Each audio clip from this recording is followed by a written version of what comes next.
The Art of Extraordinary Confidence, Unlock the Mindset of Winners, by Imperium Audiobooks. Confidence. It's the invisible currency that buys opportunities, respect, and influence. It's the quality that makes one person hesitate while another steps forward boldly and seizes the moment. Extraordinary confidence isn't about arrogance, loud voices, or pretending to be someone you're not. It's about certainty. The kind of certainty that radiates from within, that makes others trust you, follow you, and open doors you never imagined possible. Most people believe confidence is a gift, something you're either born with or forever lacking. That's the first lie this book will shatter. Confidence is not an accident. It's a formula. It's a mindset. It's a practice. And the truth is, anyone, including you, can cultivate extraordinary confidence when you know the rules. This audiobook is your guide. Together, we'll break down the psychology of self-belief, the daily habits of highly confident people, and the subtle shifts in thought and action that transform you from hesitant to unstoppable. You will discover how to silence the inner critic, master the art of communication, walk into any room with presence, and create an identity rooted in strength rather than fear. And here's my promise. By the end of this book, you will not just understand confidence, you will embody it. You will walk differently, think differently, and act differently. You will no longer wait for permission to speak, to ask, to lead, or to live. You will take it. Because extraordinary confidence is not just about feeling good, it's about creating a life where winning becomes inevitable. So, if you're ready to unlock the mindset of winners, let's begin. Chapter 1. The Hidden Cost of Insecurity. Before we can master confidence, we must understand the enemy, insecurity. Most people underestimate how destructive insecurity truly is. It's not just a feeling of awkwardness at a party, or the nervous hesitation before speaking in public. Insecurity is far more sinister. It's a silent thief, robbing you of opportunities, experiences, and growth. Every time you hesitate when you know you should act, insecurity wins. Every time you tell yourself, "I'm not ready," "I'm not good enough," or "what if they laugh," insecurity grows stronger, while your dreams grow weaker. Think about this. How many chances have you missed because of fear?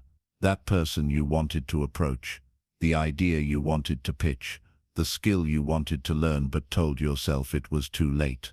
These little decisions, or more accurately indecisions, add up over time, and they don't just cost you moments, they cost you years. That's the hidden price of insecurity. It doesn't take your life all at once. It drains it slowly, until you wake up one day realizing you've been living small. Let's go deeper. Insecurity shows up in subtle ways: overthinking, replaying conversations in your head, worrying if you said the wrong thing; comparison, scrolling endlessly on social media, convinced everyone else has life figured out except you; approval seeking, shaping your words and actions not from conviction but from fear of disapproval; avoidance, dodging opportunities because failure would hurt too much. What most people don't realize is that insecurity is not natural. You weren't born with it. Look at a child, fearless, curious, unashamed to try, stumble, and try again. Somewhere along the way, through criticism, rejection, and society's conditioning, that natural boldness gets buried under layers of doubt. And because insecurity becomes familiar, we accept it as part of our identity. But it is not who you are. It's simply a learned pattern, and like all patterns, it can be unlearned. The real danger is that insecurity trains your brain to settle. It convinces you that playing small is safer, when in reality, it's the most dangerous strategy of all. Why? Because life rewards action, not hesitation. The marketplace doesn't pay you for potential, it pays you for execution. Relationships don't blossom from daydreams, they grow from bold conversations. Growth doesn't happen by waiting, it happens by leaping. Now here's the truth that most won't tell you. Insecurity isn't something you outgrow. Left unchecked, it expands. The person who doesn't speak up at 20 becomes the professional who avoids leadership at 30, and the individual who resents their own wasted potential at 40. Confidence doesn't magically appear with age or status. It must be built deliberately. This brings us to a critical shift in perspective. Confidence is not the absence of fear, it's action despite fear. Extraordinary confidence isn't about being fearless, it's about being willing to risk rejection, willing to look foolish, willing to face discomfort. Because here's the paradox. Every time you step into fear, your confidence grows. Every time you retreat, your insecurity deepens. Imagine your life as two paths. On one, you let insecurity dictate your choices. You stay silent in the meeting. You avoid the stage. You say, maybe later, to your goals. On the other, you act, imperfectly, nervously, but decisively. 10 years from now, those paths don't just look slightly different. They are worlds apart. One leads to regret, the other to mastery. Extraordinary confidence starts with awareness. You must first see the cost of insecurity clearly, not in abstract terms, but in your own life. Where has hesitation cost you? Which opportunities did you abandon because fear whispered not you? Who might you have become by now if you had acted boldly? These are uncomfortable questions, but they are necessary, because until the pain of staying the same outweighs the fear of change, you will not move. So here is your first assignment. Stop and reflect. Write down every moment in the past year when insecurity held you back. Don't sugarcoat it. The job you didn't apply for, the conversation you avoided, the idea you killed in your head before it had a chance to live. Put it all on paper. Then ask yourself, what did this cost me? This exercise is not about guilt, it's about clarity. You cannot change what you don't confront. By naming the ways insecurity has stolen from you, you begin to see it not as a harmless habit, but as an adversary that must be defeated. And here's the good news. Confidence is not a mystery. It is not reserved for the lucky few. It is a skill, and like all skills, it can be learned, practiced, and mastered. In the chapters ahead, we will dismantle the myths, reveal the strategies, and walk step by step through the process of rewiring your mind for boldness. But before we go there, understand this: the cost of insecurity is not just missed opportunities, it's missed identity. Because every time you choose fear over action, you are saying no to the person you were meant to be. Extraordinary confidence is not about becoming someone else. It's about reclaiming the fearless version of yourself that has always been there, waiting. So let this chapter be a line in the sand. From this moment forward, you are no longer a passive victim of hesitation. You are stepping onto a new path, one where you recognize insecurity for what it is, an enemy of your destiny. And like all enemies, it can be conquered. By the end of this book, you will not only think differently about yourself, you will be different. You will act with the kind of courage that reshapes your career, your relationships, and your future. That's the art of extraordinary confidence, and it begins here. Chapter 2. The Confidence Blueprint. Rewiring your inner dialogue. If insecurity is the enemy, then your inner dialogue is the battlefield. Every action you take, or fail to take, begins as a conversation in your own head. Long before you walk into a room, open your mouth, or step onto a stage, you've already had hundreds of silent exchanges with yourself. These internal dialogues decide whether you speak or stay silent, whether you take the leap or hold back, whether you see yourself as capable or unworthy. Most people don't even realize these conversations are happening. They're automatic, subtle, and relentless. Your mind whispers, "Don't embarrass yourself. Don't make a mistake. They'll laugh at you. They'll reject you. You're not good enough." At first you think these are harmless thoughts, but over time they create a cage. And here's the shocking part. The bars of that cage don't even exist outside you. They're built entirely in your mind. To build extraordinary confidence, we must rewire this dialogue that begins with awareness. You cannot defeat an enemy you cannot see. For the next few days, I want you to observe your thoughts the way a scientist observes a specimen. Each time you hesitate, pause and ask, what did I just tell myself? Write it down. Don't filter it. Don't justify it. Just capture it. You'll likely be shocked at what you discover. Most people realize their inner voice is far crueler than any critic in the outside world. You would never speak to a friend the way you speak to yourself. And yet you've tolerated this abuse for years. Extraordinary confidence requires ending this internal war. But how do we do that? Let me introduce you to what I call the confidence blueprint. This is not abstract theory. It's a practical framework to retrain your thoughts, shift your beliefs, and reprogram the way you talk to yourself. It has 3 pillars: recognition, reframing, and repetition. 1. Recognition. Catch the thought. The first step is to recognize the limiting belief in real time. When you feel hesitation, stop and ask, what am I saying to myself right now? You might hear, I'll fail, or they won't like me, or I'm not ready. Recognition exposes the thought, and exposure is power. Thoughts lose strength the moment they are named. Imagine you're about to speak in a meeting and suddenly feel anxious. Pause and say, my mind is telling me they'll think I'm incompetent. By putting words to the thought, you separate yourself from it. You are not the thought. You are the observer of the thought. That simple separation creates space for change. 2. Reframing. Change the meaning. Recognition alone is not enough. You must challenge and replace the thought. That's reframing. Instead of I'll fail, you say, every master was once a beginner. This is practice. Instead of they won't like me, you say, I bring value. I don't need everyone's approval. Instead of I'm not ready, you say, readiness is a myth. I create readiness by acting. Reframing is not about lying to yourself. It's about choosing a perspective that empowers you, instead of crippling you. Think of it this way. Every event in life is neutral. It gains meaning only from the story you attach to it.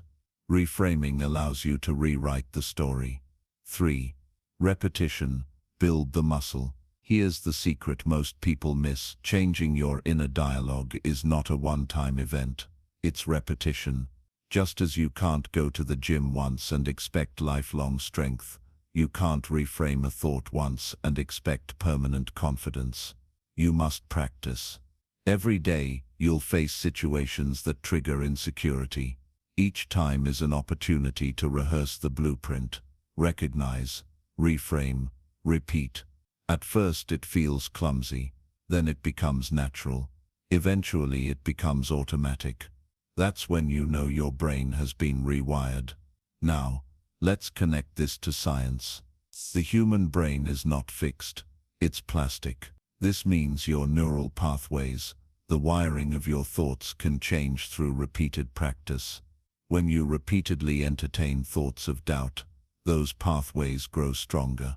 But when you deliberately practice new thoughts, the old pathways weaken and the new ones dominate. This is not positive thinking. This is neuroscience. Confidence is literally built into your brain through repetition. But let's be practical. How do you apply this in daily life? Start with a confidence journal. Each night, write down 3 situations where insecurity showed up. Then for each, write how you reframed it, or how you could have reframed it. Over time, you'll notice patterns. You'll see the same lies repeating. I'm not good enough. I'll embarrass myself. They won't accept me. And you'll build a catalog of powerful responses. For example, insecurity thought, I'm too inexperienced to share my ideas. Reframe, my perspective is unique. Sharing it could spark value no one else sees. Insecurity thought, if I fail, It will be humiliating. Reframe. Failure is tuition. Every attempt makes me stronger. Insecurity thought. They're more talented than me. Reframe. Talent is overrated. Consistency beats talent over time. This practice trains your mind to automatically switch perspectives, just like a muscle memory. Now, let me tell you a story. There was a young man named Daniel who dreamed of becoming a public speaker, but every time he stood in front of an audience, his voice cracked, his hands shook, and he would rush through his words. For years he told himself, "I'm just not a natural speaker." That belief became his prison. One day, Daniel stumbled across the confidence blueprint. He began practicing recognition, catching the thought, "I'm not a natural speaker." Then he reframed it. No one is born a natural speaker. Every great speaker was terrible once, and he repeated this every time he stepped onto a stage. At first the fear was still there, but little by little, something changed. He spoke longer. He spoke clearer. Eventually his confidence caught up to his practice. Today Daniel speaks to thousands, not because the fear disappeared, but because his inner dialogue transformed. That's the power of the blueprint. Extraordinary confidence doesn't begin with applause, achievements, or validation. It begins with the words you whisper to yourself in silence. Change those words, and you change your identity. But here's the catch. It's not enough to reframe once in a while. You must commit. Every thought, every hesitation, every doubt, that's your training ground. Extraordinary confidence is forged in the small daily battles no one else sees. So, as you move forward, remember this. The voice in your head is not your enemy. It's your responsibility. You can train it to be a critic, or you can train it to be a coach. The choice is yours. And the moment you take control of that inner dialogue, you unlock the first true pillar of extraordinary confidence. Chapter 3. Presence speaks louder than words. Before you speak, before you act, before you even introduce yourself, the world has already judged you. It may sound unfair, but it's true. Humans are wired to make snap judgments in seconds, and those judgments are based largely on what they see, not what they hear. This is why body language and presence are critical. They speak for you long before your mouth opens. Think about it. Have you ever walked into a room and immediately noticed someone who seemed magnetic? They hadn't said a word, yet they carried an energy that demanded attention. On the flip side, you've probably seen someone shrink into the background, shoulders slouched, eyes darting nervously, movements hesitant. Both individuals are broadcasting a message, whether they know it or not. Confidence is not just an internal state, it's an external performance. The way you hold yourself can either amplify or sabotage the confidence you're building inside. And here's the good news. Body language is not fixed. Just as you can rewire your inner dialogue, you can train your physical presence to project power. The science of presence psychologists have studied this phenomenon for decades. Amy Cuddy, a Harvard researcher, famously demonstrated the impact of power poses. In her experiments, participants who adopted expansive open postures, standing tall, arms stretched wide, experienced measurable changes in their hormone levels. Their cortisol, the stress hormone, decreased, while their testosterone, the dominance hormone, increased. In simple terms, their bodies told their brains, "I am powerful." This is the principle of embodied cognition. The idea that your body doesn't just express your mind, it shapes it. When you act confident, you feel confident, and when you feel confident, you act with greater boldness. It's a loop.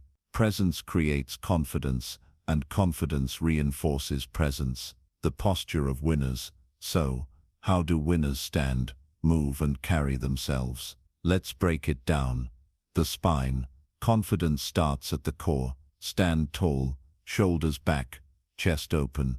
A straight spine signals strength, while a hunched one screams submission. Picture a king or queen walking into a throne room. upright, expansive, deliberate. The eyes. Eye contact is one of the most powerful signals of confidence, not an unblinking stare, but steady, warm engagement. Looking people in the eye says, "I see you and I'm not afraid to be seen." Insecurity hides the eyes. Confidence reveals them. The hands. Nervous people fidget. They wring their hands, tap their fingers, or hide them in their pockets. Confident people use their hands deliberately. Open palms communicate honesty.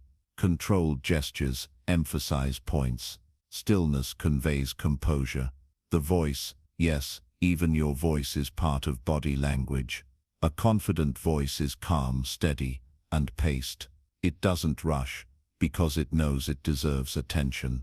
Insecure speech is fast, filled with ums and ahs, constantly apologizing for existing. The walk. You can spot insecurity by the shuffle. Quick, hesitant steps that say, "Don't notice me." Confident walking is purposeful. Each step is grounded.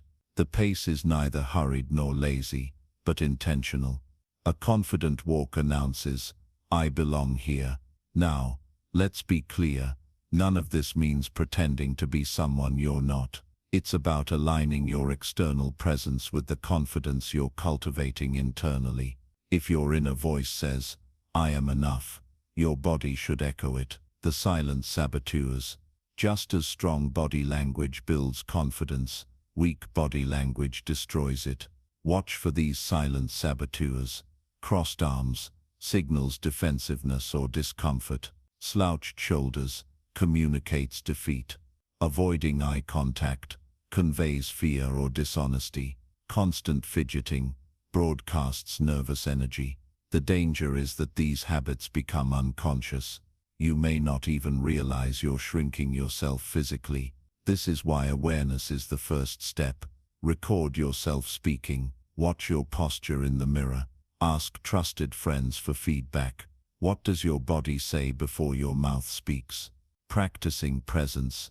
Here's a practical exercise I call the presence drill. Stand in front of a mirror. Place your feet shoulder-width apart. Roll your shoulders back and let your chest expand. Look directly into your own eyes. Hold that gaze. Now, speak an affirmation. I belong. I am ready.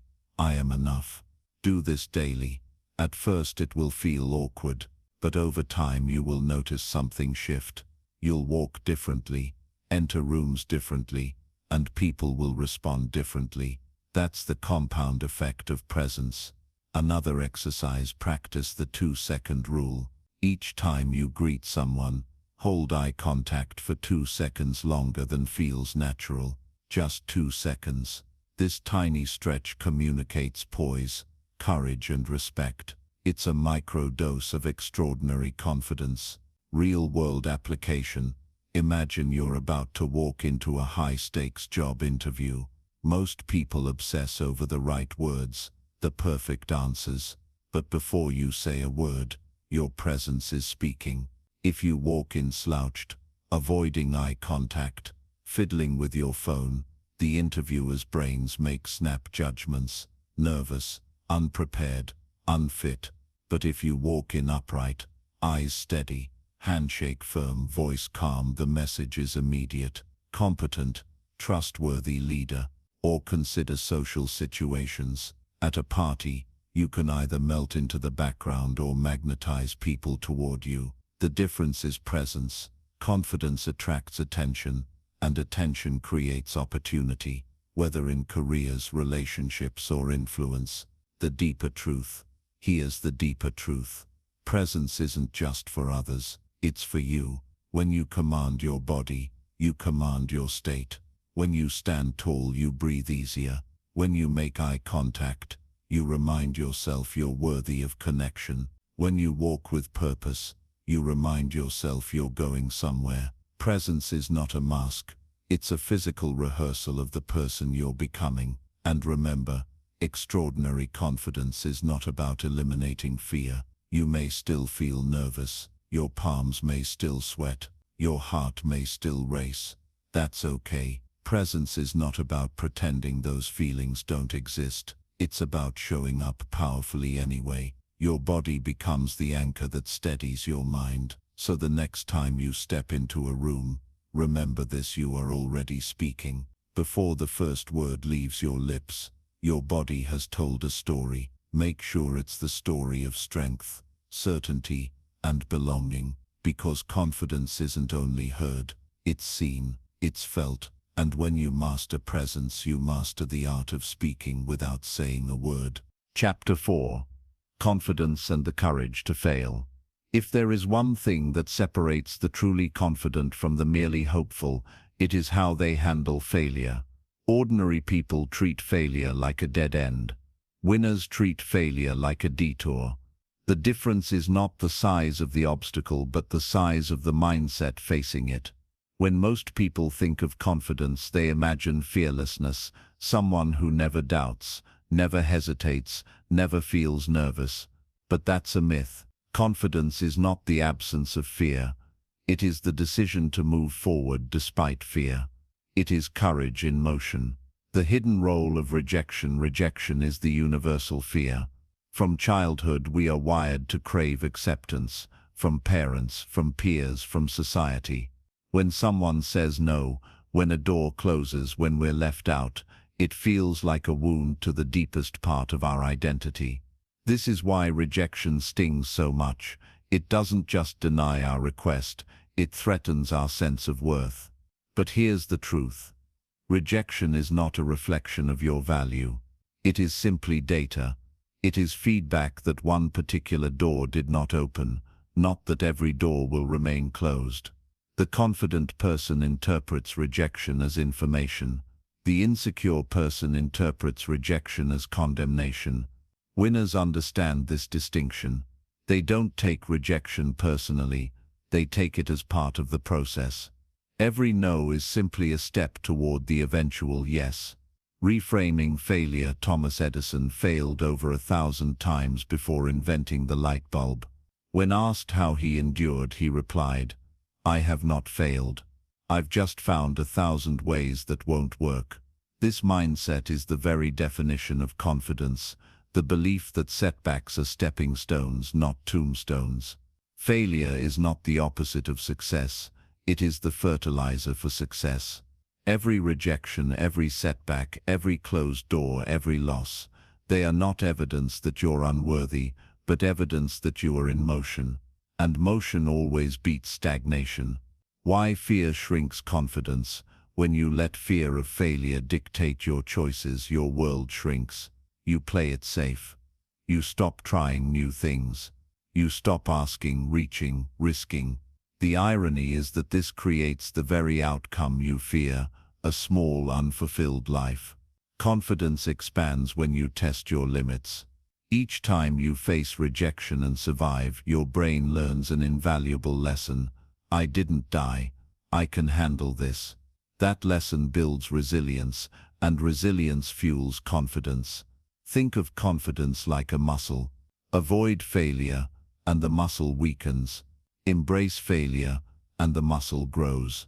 The confidence-courage loop. Here's the loop. Courage creates action.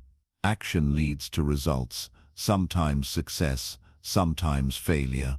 Results create learning. Growth builds confidence. Without courage, the loop never begins. That's why confidence isn't about waiting until you feel fearless. If you wait until you feel ready, you'll wait forever. Winners act first and let the confidence catch up later. Practical steps to train courage. Redefine failure. Instead of seeing it as defeat, see it as feedback. Ask, what did I learn? How can I adjust? Deliberate rejection practice. Challenge yourself to collect no's. Ask for things you might not get. A discount, an opportunity, a favor. The more you expose yourself to rejection, the less power it holds over you. Micro-bravery. Courage doesn't always require giant leaps. Start small. Speak up in a meeting. Start a conversation with a stranger. Post your opinion online. Each act of micro-bravery conditions your nervous system to handle risk. Detach identity from outcome. Whether someone accepts you or rejects you, whether a project succeeds or fails, it doesn't change your worth. Your value is inherent. Confidence comes when you stop outsourcing it to external approval. Stories of courage in action. J.K. Rowling was rejected by 12 publishers before Harry Potter found a home. Today her books have sold hundreds of millions of copies. Imagine if she had stopped at rejection number 5. Michael Jordan famously said, "I've missed more than 9,000 shots in my career. I've lost almost 300 games. 26 times I've been trusted to take the game-winning shot and missed. I've failed over and over and over again in my life. And that is why I succeed." Oprah Winfrey was told she was unfit for television. She is now one of the most influential media figures in history. These stories remind us that failure is not the enemy of confidence, it is the birthplace of it. The winner's mantra. When winners face rejection, they tell themselves, "This is not about me, it's about the process. Every no brings me closer to a yes. I am bigger than this moment." Confidence is not knowing I'll win every time, it's knowing I'll keep showing up. The extraordinary edge. Most people retreat after failure. That's why the bold few who keep moving stand out. Extraordinary confidence isn't about never falling, it's about always rising. It's the ability to face rejection with a smile, failure with resilience, and setbacks with determination. The confident don't ask, "What if I fail?" They ask, "What if I succeed?" They understand that success is often hidden behind a wall of rejection, and the only way past it is courage. So let this sink in. The winners you admire didn't avoid failure, they accumulated it. They stacked rejection after rejection until the wall broke. And when it did, they walked through, not because they never feared, but because they acted in spite of fear. That is the art of extraordinary confidence. Chapter 5. Mastering your inner voice. If courage is the fuel of confidence, then your inner voice is the steering wheel. It decides whether you aim for success or drive yourself into self-doubt. Confidence is not just built on what you do, but on what you say to yourself before, during, and after those actions. The power of self-talk. Every day, thousands of thoughts cross your mind. Most slip by unnoticed, like background noise. But the truth is, those thoughts are constantly shaping your emotions, decisions, and actions. If your inner voice whispers, "You're not good enough," then fear and hesitation follow. If it says, "You've got this," then courage rises. High performers understand this. They train their inner dialogue. They don't let it run wild. They consciously choose thoughts that strengthen them instead of thoughts that sabotage them. Think of it like this. Your inner voice is either your harshest critic or your most loyal coach. Winners deliberately choose the coach, the enemy within. Before we explore how to rewire self-talk, let's be brutally honest. Most people are their own biggest bullies. The language they use toward themselves is harsher than anything they'd ever say to a friend. Miss a deadline, "I'm so lazy." Mess up a presentation, "I always screw things up." Rejected by someone, "Nobody wants me. I'll never succeed." This constant barrage of negativity eats away at confidence. Over time, the brain learns to expect failure, and fear becomes the default state. Extraordinary confidence begins when you refuse to tolerate inner abuse. You must fire your inner critic and hire your inner coach. Rewriting the script. Your brain doesn't care whether a thought is true or false. If you repeat it often enough, it becomes a belief. Beliefs shape actions. Actions shape results. That's why self-talk is the foundation of confidence. It creates the mental environment where success can either grow or wither. Here's how to rewrite the script. Catch the critic. Pay attention to your inner voice. When you hear negative self-talk, don't ignore it. Label it. That's self-doubt talking. Awareness is the first step. Challenge the thought. Ask, "Is this really true? Where's the evidence? Have I succeeded before in similar situations? Most negative thoughts collapse under the weight of evidence. Replace with power statements. Instead of, I always mess up, say, I learn quickly, and I improve with every attempt. Instead of, I'm not good enough, say, I am growing stronger every day. Anchor with emotion. Say it with conviction. Confidence is not built with flat words, but with passionate belief. Feel the new statement as if it's already real. Language shapes identity. Words don't just describe reality, they create it. When you say, I'm shy, you reinforce shyness. When you say, I'm confident, you reinforce confidence. Your words are not innocent, they are identity builders. High performers speak to themselves in ways that align with who they want to become, not just who they are right now. They use the power of language to sculpt their future self. The daily confidence ritual. Here's a practice used by athletes, CEOs, and world-class performers. Every morning, spend 5 minutes affirming empowering statements. Speak them out loud, not just silently. Pair them with visualization. Owls, imagine yourself walking into the meeting, giving the speech, making the call, and succeeding. Examples. I act with courage, even when I feel fear. I am disciplined, focused, and resilient. I attract opportunities because I believe I deserve them. The key is consistency. One pep talk won't change your life, but daily conditioning will. Reprogramming. Through environment, confidence doesn't grow in isolation. The voices you hear around you influence the voice inside you. If you constantly surround yourself with negativity, gossip, criticism, doubt, your inner voice will echo the same. Winners curate their environment. They consume uplifting books, listen to empowering speeches, and spend time with people who lift them higher. They create an echo chamber of encouragement, which rewires their self-talk. Stories of inner transformation. Muhammad Ali famously repeated, I am the greatest. Long before he was champion, he spoke it until he believed it. His words shaped his destiny. Jim Carrey wrote himself a $10 million check for acting services rendered when he was broke and unknown.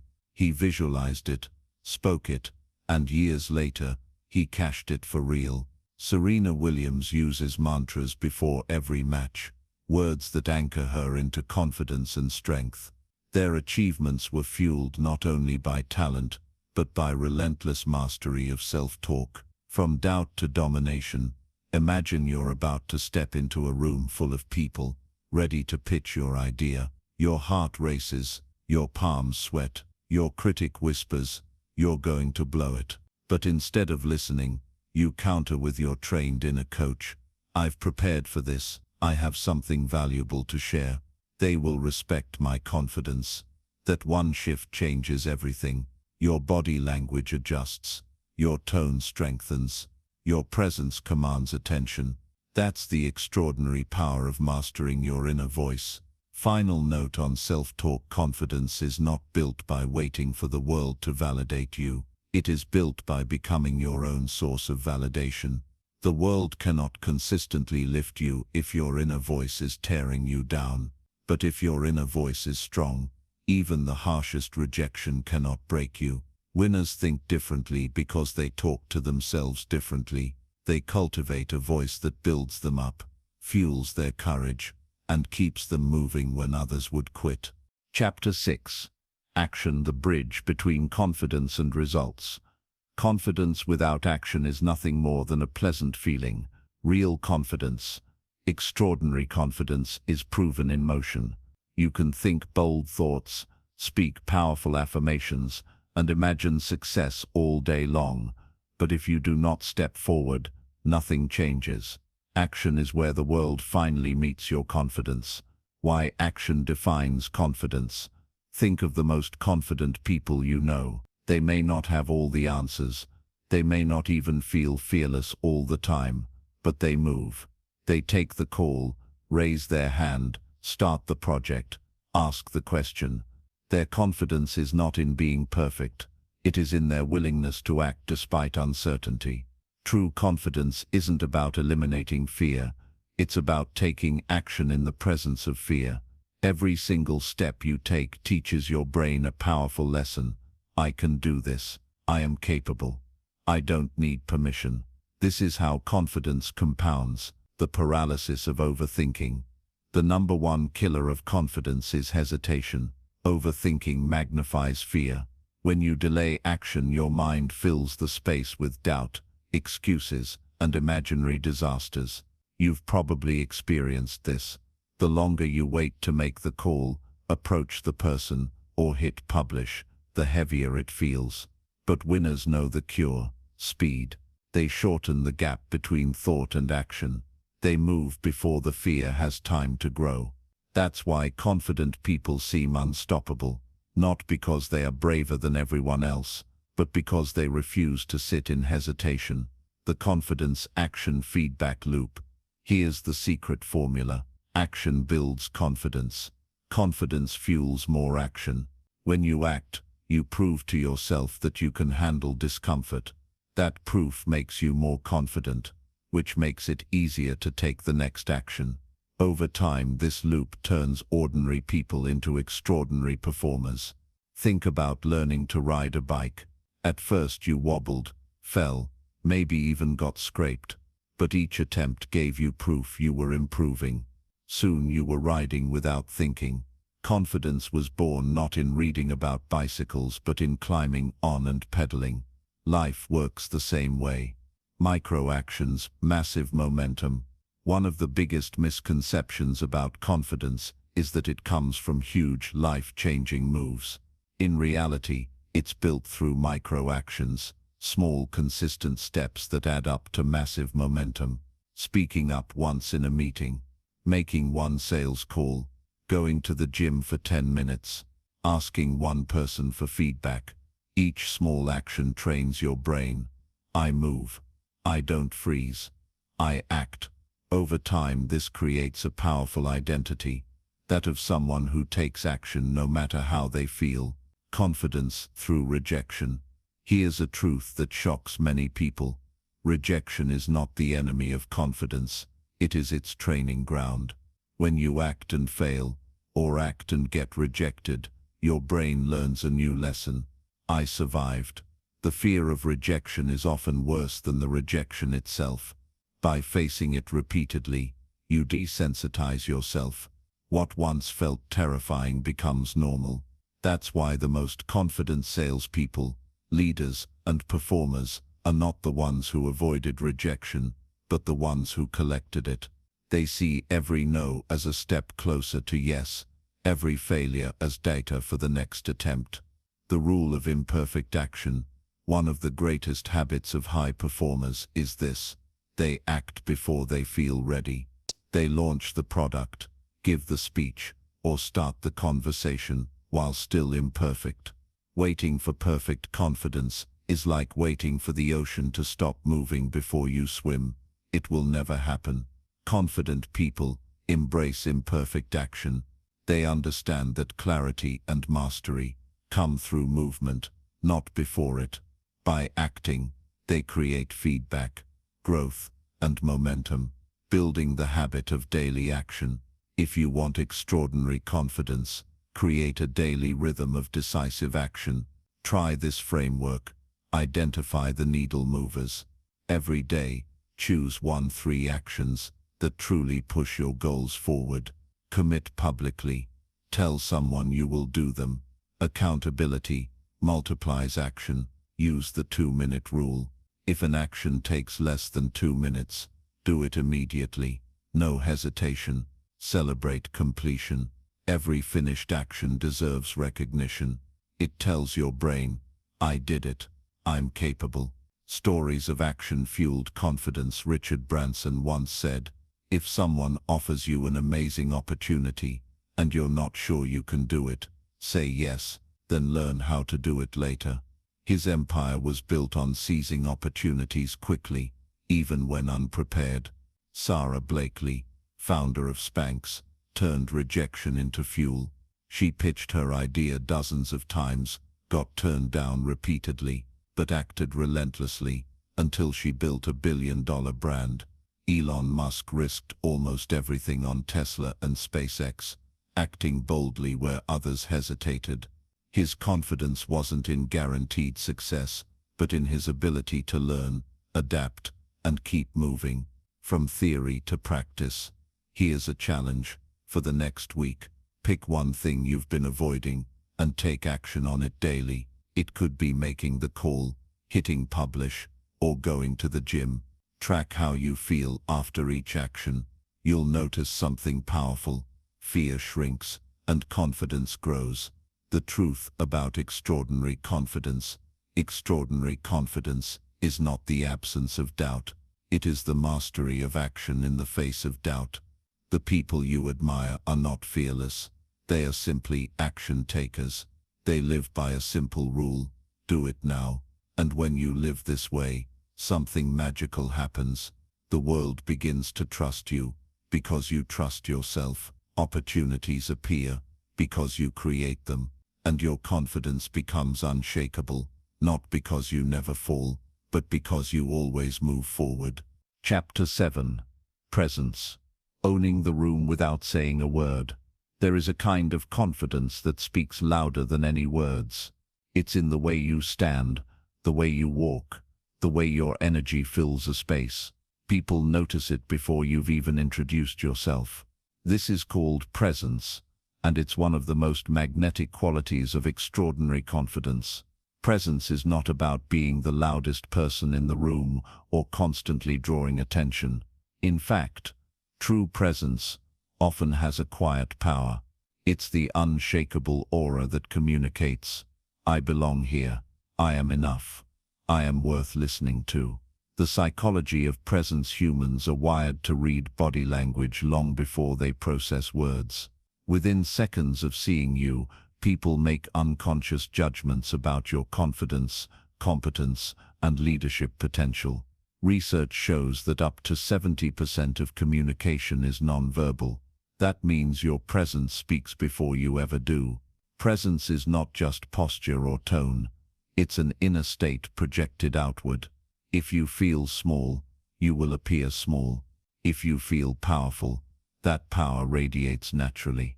This is why developing presence is not just about faking body language. It's about aligning your inner belief with your outer expression. The foundation, posture and physiology. Extraordinary confidence begins with the body. Winners carry themselves differently. Shoulders back. A straight posture signals openness and strength. Head up, looking forward instead of down, communicates self-assurance. Slow movements. Confident people don't rush. They move deliberately, as if they own their time. Strong eye contact. Meeting someone's eyes shows respect and certainty. These adjustments seem small, but they radically shift how others see you and how you see yourself.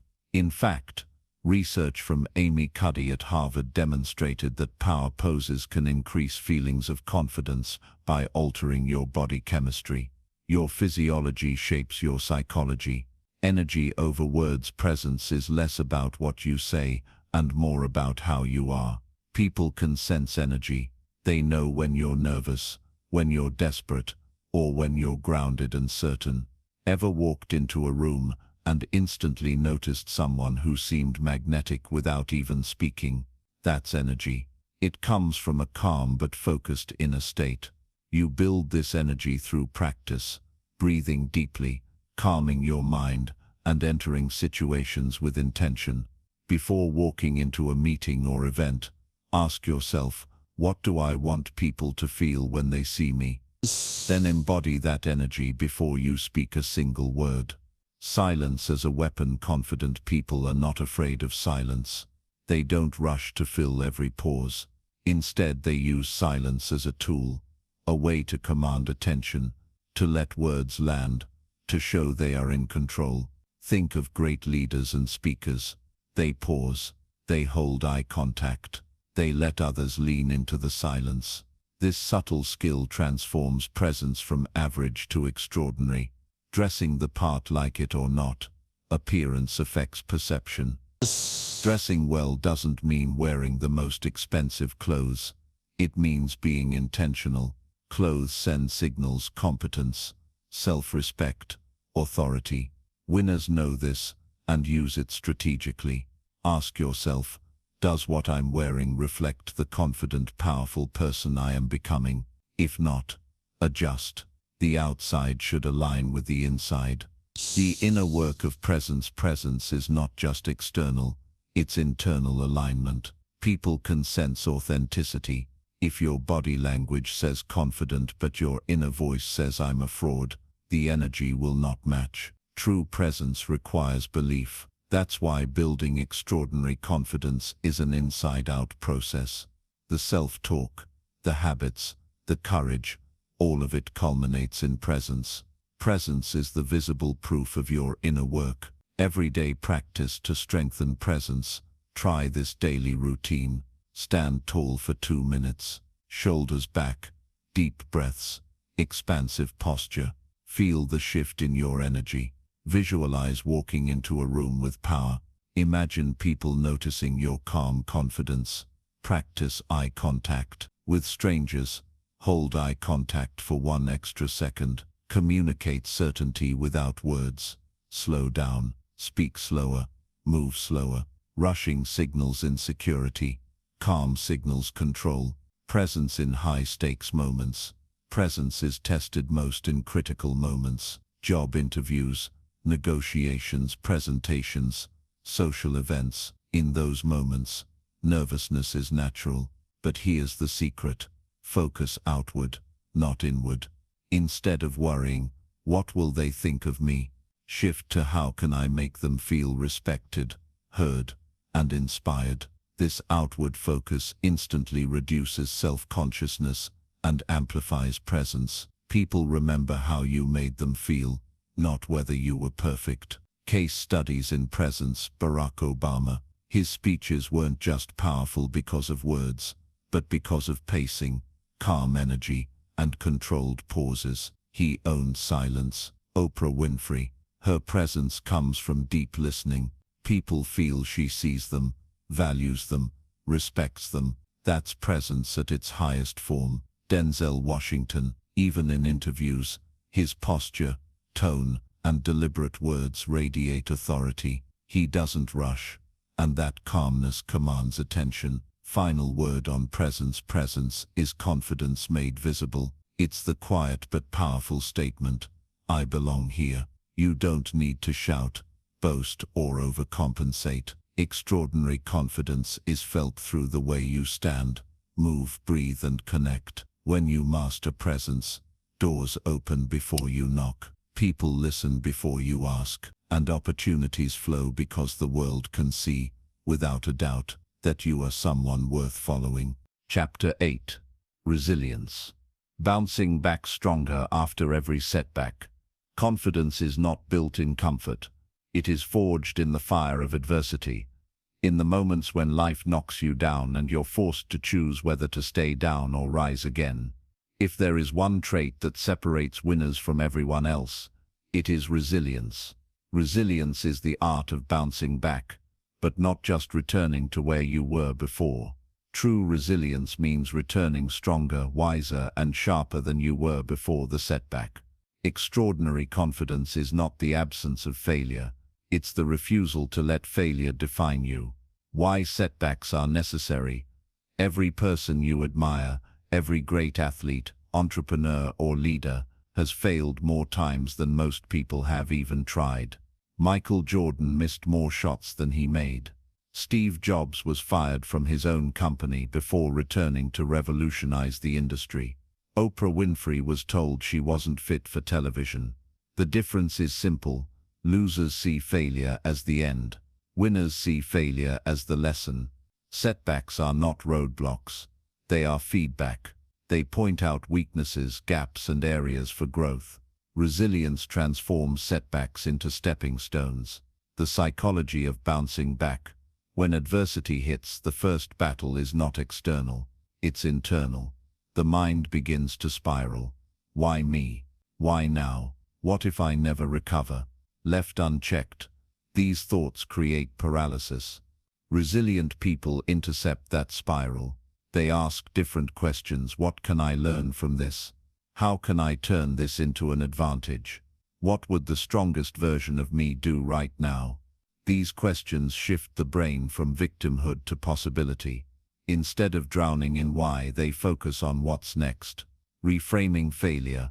One of the greatest skills of confident people is the ability to reframe. To reframe is to change the meaning of an event. Instead of calling something a failure, they call it a training session. Instead of saying, I lost, they say, I learned. This doesn't mean ignoring pain. Setbacks hurt. Loss is real.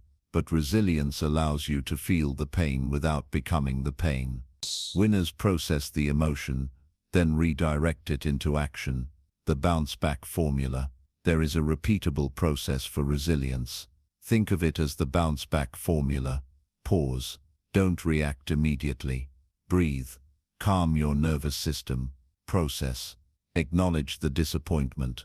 Journal, reflect, or talk it out. Reframe. Shift the meaning. This is not the end. It's part of my journey. Plan. Identify one concrete step forward. Small action rebuilds momentum. Persist. Stay consistent. Resilience is not about one bounce. It's about bouncing back again and again. Building mental toughness. Resilience is like a muscle. It grows when tested. Here are ways winners strengthen it daily. Micro challenges. Do something uncomfortable each day. A cold shower. A difficult call. An extra workout rep. Small discomforts train the brain to handle bigger challenges. Gratitude in adversity. Ask what's good about this situation. What blessing might be hidden here? But this trains your mind to see opportunity even in difficulty. Detach from outcomes. Focus on effort, not results. Confidence grows when you know you can handle any outcome, win or lose. The power of persistence. Many people fail once and never try again. Resilient people keep going until the wall breaks. Thomas Edison famously said, I have not failed. I've just found 10,000 ways that won't work. That's resilience. Confidence compounds with persistence. Every time you bounce back, your self-trust grows. You start to believe, no matter what happens, I can handle it. That belief is unshakable. Resilience in relationships. Resilience is not only for careers or personal goals. It also applies to relationships.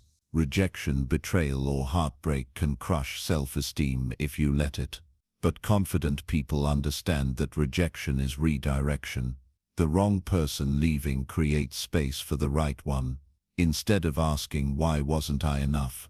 Resilient people ask, what did I learn about myself, my standards, and what I deserve? They don't let pain close their hearts. They let it refine their standards. Stories of resilient winners. Nelson Mandela. Imprisoned for 27 years, he emerged not bitter but stronger, ready to lead a nation toward unity. His resilience was not just personal, it became a global force. J.K. Rowling, rejected by multiple publishers, broke, and struggling as a single mother, she kept writing. Today her books are among the most successful in history. Colonel Sanders.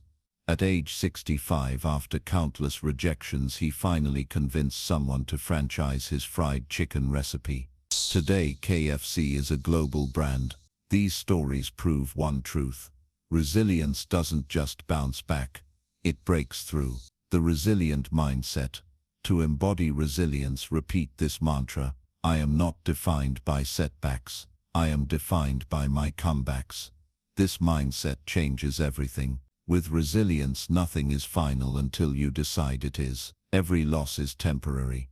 Every defeat is data. Every obstacle is an invitation to grow stronger. Final word on resilience. Extraordinary confidence is not the absence of struggle, it's the mastery of struggle. Winners are not born stronger. They become stronger through what they survive. Resilience ensures that no matter how many times life tests you, you rise again. And each time you rise, your confidence grows deeper. unshakable, extraordinary. Remember this: the world doesn't admire those who never fall, it admires those who refuse to stay down. Chapter 9. Influence. How winners inspire and lead others. Confidence is not just about how you see yourself, it's about how you affect others. At the highest level, extraordinary confidence transforms into influence, the ability to inspire, guide, and lead people toward a vision. Winners don't just succeed alone, they lift others with them. Influence is not manipulation. It is not forcing people to do what they don't want. True influence comes from authenticity, conviction, and the ability to communicate a vision so powerfully that others feel drawn to follow. Confidence and influence go hand in hand. Think of every leader you admire: Martin Luther King Jr., Elon Musk, Malala Yousafzai, Richard Branson. Different personalities, different fields, different styles, yet one common thread: an aura of confidence that inspires belief. When people see that you believe deeply in what you say, they begin to believe too. Confidence creates trust. Trust fuels influence. The power of presence. Influence begins before you even speak. Your presence, how you carry yourself, the energy you project, the way you enter a room, sets the tone. Posture. Stand tall, shoulders back, chin up. This communicates strength before a word leaves your lips. Eye contact. Lock eyes with people, not in a stare down, but with warmth and certainty. Energy. Winners radiate certainty, calmness, and focus. People feel it instinctively and lean in. Extraordinary confidence is silent at times, but always powerful. Your presence speaks louder than your voice. Communicating with authority. Influence is built on communication. To talk like a leader. Be clear. Confident people don't overcomplicate. They cut to the essence. Be concise. Long-winded explanations dilute power. Strong messages are sharp. Be certain. Speak as if your words matter, because they do. Be aligned. Your tone, body language, and words must all say the same thing. People may not remember everything you say, but they will remember how your words made them feel. The principle of vision. No one follows someone who doesn't know where they're going. Influence requires a vision, a clear picture of the future that others want to be part of. Winners speak in terms of possibility. Instead of "we need to work harder," they say, "we're building something that will change lives." Instead of "don't fail," they say, "here's the opportunity in front of us." Confidence gives you the courage to dream big. Influence gives you the power to make others believe in that dream. Authenticity builds trust. True influence cannot be faked. People sense insincerity immediately. Winners influence through authenticity. They live their values, keep their promises, and embody the standards they expect from others. This doesn't mean perfection. Authentic leaders admit mistakes, share struggles, and remain human. Paradoxically, vulnerability often strengthens influence because it builds connection. Listening as influence. Influence is not just about speaking, it's about listening deeply. People feel most influenced by those who understand them. When you listen fully, without interrupting, without waiting to talk, you make others feel valued. And people are naturally drawn to those who make them feel seen. Storytelling. The leader's secret weapon. Stories move people more than statistics. Data informs, but stories inspire. Confident leaders use storytelling to bring visions to life. Personal stories show your authenticity. Success stories prove that goals are achievable. Future stories paint the picture of what could be. Every story you tell plants a seed of belief in others' minds. Influence through service. The greatest winners understand that influence is not about control, it's about contribution. They ask, "How can I serve others? How can I make their lives better?" This service-first mindset transforms influence into legacy. When people know you care about them, not just your own success, they will follow you with loyalty. The ripple effect. Your confidence doesn't just impact you, it ripples outward. One person's belief can inspire a team, an organization, or even a generation. Think of Rosa Parks. One act of quiet, confident defiance changed history. Influence doesn't always shout. Sometimes it simply stands firm. How to grow your influence daily. Speak up in meetings instead of staying silent. Share your ideas, even if they're not perfect. Encourage and recognize others. Influence grows when you make people feel bigger, not smaller. Lead by example. Show up on time, deliver results, and stay consistent. Each action, though small, compounds your influence. Final word on influence. Extraordinary confidence doesn't just change your life, it changes lives around you. Winners don't keep success to themselves, they multiply it through influence. True influence is not about titles, positions, or power. It's about inspiring others through presence, communication, vision, and authenticity. When you walk into a room with confidence, people notice. When you speak with conviction, people listen. When you live your truth, people follow. And this is the ultimate power of extraordinary confidence, not just to win, but to help others win too. Chapter 10. Mastery. Building confidence through lifelong growth. Extraordinary confidence isn't built in a day, and it isn't something you achieve once and keep forever. It's a lifelong practice, like fitness for the mind and spirit. Winners know that growth never stops. They cultivate habits, mindsets, and disciplines that keep confidence alive, expanding and evolving as they do. This chapter is about mastery, the stage where confidence becomes more than just a tool for specific goals. It becomes part of who you are. The journey never ends.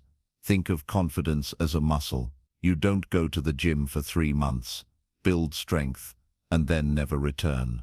The moment you stop training, strength fades. Confidence is the same. High performers know this truth. Either you're growing or you're shrinking. There is no neutral state. The world is moving forward every day. If you stand still, you're actually falling behind. Lifelong growth is not just about learning new skills.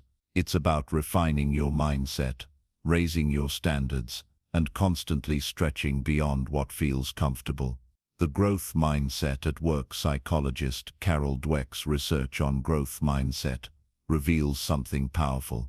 People who see abilities as learnable are far more likely to succeed than those who think talent is fixed. Winners live by this principle. They say, I can improve. I can learn. Failure is feedback. Obstacles are opportunities. This mindset transforms every challenge into a stepping stone. When others quit because something seems too hard, confident people lean in, knowing difficulty is the birthplace of mastery. Daily practices that sustain confidence. Mastery doesn't happen by accident. It's built by deliberate practices, repeated consistently. Here are some of the most powerful ones. Morning routines. Winners start their day intentionally.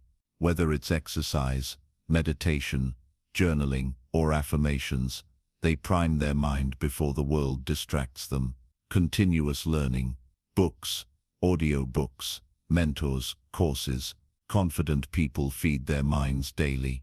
Growth is fuel. Reflection, journaling, gratitude practices, or quiet walks help process experiences, reinforce lessons, and keep direction clear. Pushing limits. Winners regularly step outside their comfort zones, whether it's public speaking, cold calling, or learning a new skill. Discomfort becomes training ground. Celebrating wins. Confidence thrives when you acknowledge progress, not just perfection. Winners give themselves credit along the way. The role of environment in lifelong growth. Mastery cannot happen in isolation. The people you surround yourself with shape your confidence more than you realize. If you spend time with complainers, you'll shrink. If you surround yourself with achievers, you'll expand. If you're around dreamers, you'll start to dream bigger. Confidence is contagious, but so is doubt. Winners deliberately curate their environments. They seek mentors, peers, and communities that elevate their thinking and standards. Resilience, confidence that withstands time. The difference between short-term confidence and lifelong mastery is resilience. Anyone can feel confident when things are going well. True mastery shows up when life gets tough, when businesses fail, relationships end, or health falters. Winners bounce back not because they're immune to pain, but because they've trained their mindset to rise again. Resilience grows when you remind yourself of past victories, anchor to a strong why, and keep moving forward one step at a time. Teaching confidence, the final level. One of the most profound ways to solidify your own confidence is to teach it to others. Winners share what they've learned, whether it's mentoring, coaching, parenting, or simply being an example. By teaching, you reinforce your own belief systems. By guiding others, you sharpen your own practices. And by lifting others, you create a legacy far greater than personal success. Mastery is humility. Ironically, the higher you climb, the more you realize how much more there is to learn. Winners who reach mastery remain humble. They don't believe they've arrived. Instead, they live in a constant state of curiosity, wonder, and openness to growth. This humility doesn't weaken confidence, it strengthens it, because humility keeps you learning, and learning keeps you growing. The ultimate confidence.